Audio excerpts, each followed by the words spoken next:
So the Scottish BMW, the SMT Fiestas and the Hot Hatch Championship is ready to go. And on pole position we have got Mr. Fiesta himself, Wayne McCauley. Red lights already on and away we go, making a rush down towards that all-important first corner. Unfortunately only two BMWs in this, Ray McDowell and Annie Butterworth.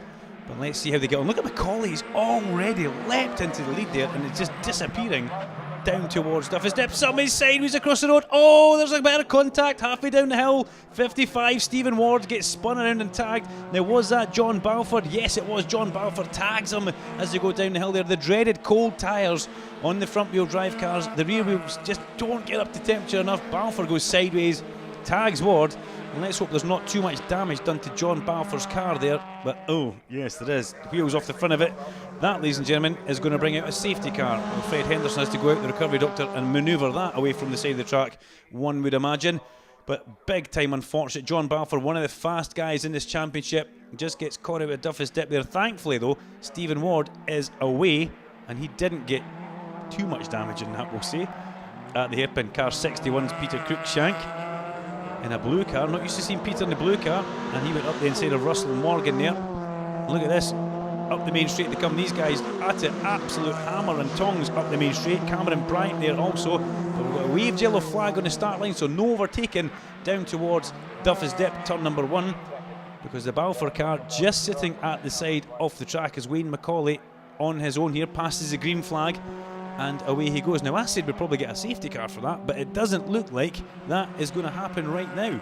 If the marshals think they can manoeuvre that car, that will be brilliant. Keeps the race going live. Cruikshank comes through, Morgan comes through, Bryant comes through. Car number 3 is Ryan Stirling. Ryan's in a higher car. Great to see Ryan back in the championship as well. Another man who's been hanging around for a lot of years, whether it's Minis or whether it's Fiestas. A man who kind of dives into the championship and then disappears, but we want him to try and stay for a full season. But in towards the Open Become. And yeah, I think now we possibly have got the safety car boards out there. Yellow flags and the white board with the SC displayed at every marshal's post.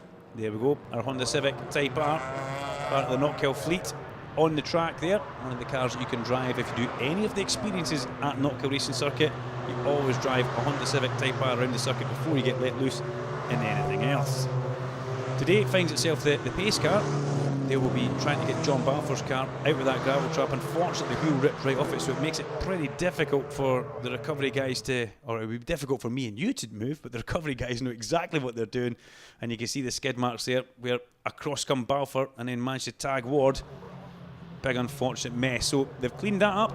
The safety car's now in, and Cruikshank is right on the back of Wayne McCauley. So whatever lead Wayne McCauley had, it's now gone. Look at that, Peter Cruikshank. He knows how to win races as well. He's been in the Fiesta Championship in whether it's XR2s or STs for must be about 25 years now. We'll get the exact number from Peter one of these days. But already Wayne McCauley, these guys we should say are all in the same team. They all come out of PCR, Paul Curtis Racing. And great to see so close and so many guys battling under the one awning there. Stephen Gray, car number 24. Another man who has been in Fiestas for a long time, knows how to get to Knockhill extremely quickly and knows how to win races as well. That's another thing we should point out. Through Clarks comes McCauley, defending champion, reigning champion. Starting to put just enough of a gap into himself and Peter Cruikshank so he doesn't need to look in his mirrors. And Peter Cruikshank will see this happening and he'll be absolutely cursing. He started to overdrive the car maybe that little bit, and you have to watch not slip back into the clutches of Russell Morgan. As they come up the main straight once again, clicking off a few more laps. BMW's in the mix of this as well. There we go. BMW goes past. It's just a shame we've only got 2 of them, Annie Butterworth and Ray McDowell, but they're still out there, still making good racing with the front-wheel drive Fiesta. So you can have a rear-wheel drive BMW, or you can have a front-wheel drive Fiesta in this championship, or anything else that goes into the hot hatch category that the regulations permit. Over the crest of the chicane, and you can see the difference in line there. McCauley comes through, the car's completely pointing at a different angle from how Peter Cruikshank come through, and that just gives you more speed up the back straight. There's Annie Butterworth coming through. And Ray McDowell in a very, very brightly liveried car this year, up the back straight as well. So he's a class of the field as he makes his way in towards the hairpin. Wayne McCauley will he try and make it a full championship year of being unbeaten? It's early doors, remember. This is only round number 1 for these guys and girls. But we know how dominant Wayne McCauley can actually be. Once he starts stringing a few things together, one thing starts going his way, it snowballs out of control almost, and he becomes this machine where lap times are easy for him, pole positions are easy for him, fastest laps are easy, and ultimately at the end of that he gets race wins and championship. So these guys are going to have to try very hard to get him. We don't have George Orr in the championship anymore. Shocking Orr was always a great addition to this. He kept Wayne McCauley very honest and on his toes. And there's been a few guys elsewhere that have slipped out of the championship who really didn't make it easy for Wayne. Taking nothing away from the guys on track just now though, because they're all very fast. Just Wayne McCauley is faster than anybody as he comes into the hairpin. Peter Cruikshank now, the first of the blue cars, ahead of Russell Morgan. And then Cameron Bryant, brother of Rory Bryant. Cameron Bryant working for SMS and the MSA. Great to see his younger brother now involved in motorsports, quite frightening actually. Underneath the Beatson's Building Supply Bridge, past the spectators, in towards Duffy's Dip there. Just touching the curb at the top there. These Fiestas quite stiffly sprung, so it does pop a wheel up in the air. You'll see that quite a lot. The back wheel usually comes off the ground. As it transfers all the weight onto the front corner, the opposite wheel will come off the ground. And great watching them go through the chicane as well. Although Wayne McCauley's now that far ahead, he's out of shot. Ryan Stirling still has Stephen Gray all over the back of him. Ryan Stirling in a higher car. That's normally driven by Stuart Scott, who owns that car. Not today. Stuart Scott's hired that out to Ryan Stirling as they head round towards the hairpin. Looking further back down, Annie Butterworth and Ray McDowell still well and truly in a battle, and ahead of quite a few of the Fiestas as well, which is good to see. Into the hairpin, Peter Cruikshank runs in far too hot there. Russell, you might have seen Russell Morgan having a manoeuvre in his mirror, and Peter then, it's like he missed his braking point. Russell Morgan's now having to look up the inside as they go up the main straight, but Peter manages to control that and cut across the front of him as they go underneath the bridge. But all of a sudden, Russell Morgan's come alive and he's putting Peter Cruikshank under all sorts of pressure. Peter misses his apex at the top of the hill now. So it's starting to go a little bit wrong for him here. It's Wayne McCauley. I didn't think he was going to lift off for the chicane there. I thought he was going to try and keep that absolutely flat. But he did have a little lift as he got to the first curb. Thank goodness. Up the back straight he goes. Cruikshank though has got Morgan problems, and in turn Russell Morgan has got Bryant problems as well. Cameron Bryant in that number 27 car, right under the back off the boot lid as they make their way now round towards the hairpin, clicking off another lap here at Knockhill Racing Circuit. Look at the size of that gap Wayne McCauley has opened up. To do that in a one-make series is pretty special. These cars should technically all be identical. Little tweaks in the suspension and car setup here and there, and obviously driver ability really does come down to it. But Wayne McCauley has just absolutely checked out and disappeared from everybody else here as second, third and fourth go over the crest of Duffus and through Leslie's.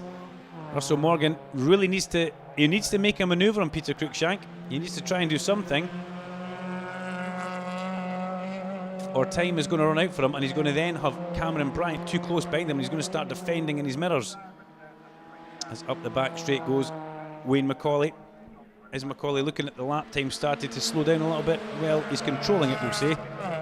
Not putting his car under too much pressure or stress, and ultimately having an easier time of it himself in the actual cockpit as they come round towards the hairpin once again. Peter Cruikshank sets his car in the middle of the road. That's almost a defensive tactic. Onto the brakes he goes. Russell Morgan's not close enough to make a manoeuvre. That wouldn't be a manoeuvre, that would be classed as a lunge from that distance as they make their way once again up the main straight. Wayne McCauley's just headed for the pits. Wayne McCauley, the leader, drives into the pit lane. What has gone wrong with that car? Can't quite believe that something's broken down on McCauley's car, but he's headed for the pit lane. And now this is your new race leader. It's Peter Cruikshank, car number 61. He'll have just seen Christmas happen in April to him as Wayne McCauley pulls into the pit lane. Now, can this canny veteran control this towards the end? Will Russell Morgan get that little bit of extra buzz from being in second place and think, I could have my first win here? It's right in front of you, Russell. Go for it. But you've got Peter Cruikshank to put up with. Not a lot of people would like to battle that, to tell you the truth. Cruikshank through Clark's as the race leader. That will give him a renewed kind of bit of enthusiasm behind the wheel of that car as they head round towards the apron. He's already defending though. He does not want Russell Morgan coming past. So what a disastrous last lap for Wayne McCauley as he heads for the pit lane. Now look at this, Russell Morgan, he's out wide. Will he cut back on the inside? No, he doesn't. He thinks better off it. Peter Cruikshank though has now really got to watch what he's doing, otherwise he's going to be the shortest leader in this race, because Russell Morgan will try and get past him in a heartbeat as they come up and over the crest. In towards Duffy's Dip they go. They've both upped the pace a little bit because they're starting to drop Cameron Bryant just off the back, the orange 27 car. Into McIntyre's. Cruikshank misses his apex just a little bit there, as did Russell Morgan, as they go down. And let's watch them go through the chicane. Effectively the same line for both. If anything, Morgan's made a little bit of ground up through that twisty part of the circuit, and in towards Clark Corner they go. Russell Morgan, you can see how hard he's trying now. The car bounces into view sideways at Clark Corner, and now back out from the pit lane comes Wayne McCauley. So this really is quite strange. McCauley makes his way up the main straight. Obviously you can see some championship points he needs to get. Fixed that problem and got on his way against Peter Cruikshank. Turns in with a whole heap of understeer there. Gets the car through the corner. Is that going to make him slow up the main straight? The answer is no. Russell Morgan can't capitalise on that, but that's bringing Cameron Bryant back in towards it, and still Ryan Stirling sits ahead of Stephen Gray. Not a great deal of overtaking in this race further down, but still at the front. Cruikshank heads in towards turn 3, which is McIntyre's, with the lead of the race in his pocket right now. You're guaranteed that that young man in car number 27 is thinking, okay, I'm going to have a shot at this. These two guys in front of me, a lot older, he'll be thinking youth on my side as they come in towards Clark Corner. Cruikshank just as the back of the car, dancing about a little bit as he turns in there. And it looks like Ray McDowell has got ahead of Annie Butterworth, and that's Blair Murdoch involved in that as well. Possibly, yeah, it is. It's Blair Murdoch in the number 85 car. Great to see Blair back. And also Aidan Ward in car number 19. Battling there with Annie Butterworth and Blair Murdoch, and just ahead of them Ray McDowell on the road. Big deep breath for Peter Cruikshank here. The lap's winding down. The race almost coming to an end. Can Peter hold on to this one as they come up and over the crest in towards that very, very fast Duffy's Dip, which plunges over the crest of a hill. Big compression at the bottom. The car really gets a lot of grip there, and through they come. Oh, Peter misses apex. Russell Morgan misses it even more, and that could make him slow down through these next couple of corners, and young Cameron Bryant could possibly capitalise on that, but not to be. Morgan's kept his foot well and truly in it. This really is a great drive from Russell Morgan. Very, very impressive. We haven't seen this from him before, and obviously through the winter he's been working hard. Maybe in a simulator, you never know, he's maybe got project cars too. He's maybe been doing laps of not kill. In towards the hairpin he comes though. Peter Cruikshank over this last lap looks like he's just put enough of a buffer in there, but he comes in far too hot. Peter turning in very strangely through the corner there, chucks the car at the apex and hopes to make it stick up towards the checker flag. Peter Cruikshank's going to win. It's a classy drive. Second place for Russell Morgan, only just from Cameron Bryant coming through the last corner there. Here comes Ray McDowell, and he's ahead of Blair Murdoch and Annie Butterworth, with Aidan just at the back, young Aidan Ward. They all cross the line as well now. Great stuff from these guys. Fabulous race. And then Ryan Stirling did manage to hold off Stephen Gray as well. Peter Cruikshank though, he's your winner. Fabulous stuff. Great to see him back on form.